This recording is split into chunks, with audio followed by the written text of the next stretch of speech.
या ठिकाणी आपण क्वेश्चन नंबर 27 सॉल्व करणार आहे.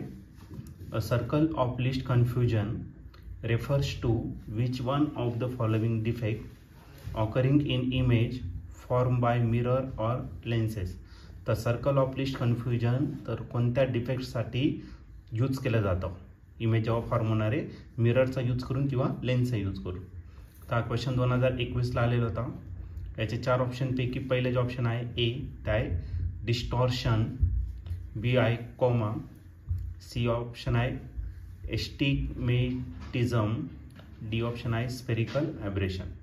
तर या 4 ऑप्शनपैकी या क्वेश्चनचा करेक्ट आन्सर का असेल तर आपण याला सॉल्व्ह करूया आणि मग डिसाईड करूया. तर या क्वेश्चनमध्ये सर्कल ऑफ लिस्ट कन्फ्युजन तर कोणत्या डिफेक्टसाठी ऑकर होणार आहे जर इमेज फॉर्म झाली मिरर किंवा लेन्ससाठी. तर या ठिकाणी आपण मिररवरती डिस्कशन करणार आहे. तर सर्कल ऑफ लिस्ट कन्फ्युजन कोणासाठी रेफर केला जातो. ओके, तर सर्वात पहिले आपण या ठिकाणी एक मिरर घेऊ आणि कोणती मिरर घेतली तर आपण कॉन्केव्ह मिरर या ठिकाणी आपण डिस्कस केलं. ठीक आहे, आताचा शेडेड पार्ट झाला. याचा जॉमेट्रिक सेंटर जो असणार तो काय झाला तर पोल. या पोल पासून एक स्ट्रेट लाईन जर पास केली तर ती झाली तुमची प्रिन्सिपल ॲक्सिस झाली. ओके, तर ही झाली तुमची प्रिन्सिपल ॲक्सिस, ही कानाच्यातून पास होणार आहे. मग आपल्याला डिस्कस करायचं या केसमध्ये सर्कल ऑफ लिस्ट कन्फ्युजन आपल्याला या ठिकाणी डिस्कस करायचं आहे. तर तो कोणासाठी असतो ते बघू आपण. ठीक आहे, तर याच्यावरती 2 पॉईंट घ्यायचे आपल्याला. पहिला जो असणार आहे तो असेल तुमचा फोकस आणि दुसरा जो असेल तो काय असेल सेंटर ऑफ कर्वेचर असेल. आता एवढं काही डिस्कस करायचं नाही आपल्याला, फक्त आपण काय करणार आहे फोकस या ठिकाणी आपण डिस्कस करू. या ठिकाणी कुठेतरी फोकस असेल. आता याच्यात 2 रेज असतात. ही झाली तुमची कोणती, this is your principal axis. Okay, एक रे अशी असते जी व्हेरी क्लोज टू द काय असते प्रिन्सिपल ॲक्सिस. प्रिन्सिपल ॲक्सिसच्या कुठं असणार तर क्लोज असणार आणि ती पॅरलली याच्यावरती का ना तर इन्सिडेंट होणार, parallel to the principal axis आणि या मिररवरती जाऊन ती का ना तर इन्सिडेंट होणार.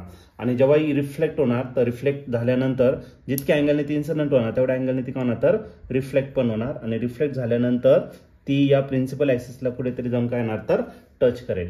ज्या ठिकाणी तुम्हाला टच करणार आहे तर त्या पॉइंटला आपल्याला काय भेटेल तर फोकस भेटेल. पण अशी रे जी एकदम क्लोज असते, कशाच्या प्रिन्सिपल ॲक्सिसच्या एकदम क्लोज असते, त्या रेला आपण म्हणत असतो पॅरॅक्सियल रेज.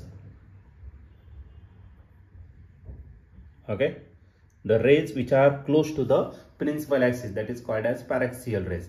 आणि याच्यामुळे जो फोकस भेटणार आहे तर तो फोकसला आपण पी कन्सिडर करू, म्हणजे focus due to paraxial rays. Okay, आणि दुसरी एक रे असणार आहे जी कुठं असणार आहे तर which is very away from the far away from the principal axis. Principal ॲक्सिसच्या कुठं असणार तर लांब असणार. ओके, आता या रेला म्हटलं जातं मार्जिनल रे म्हटलं जातं. This ray is called as marginal ray.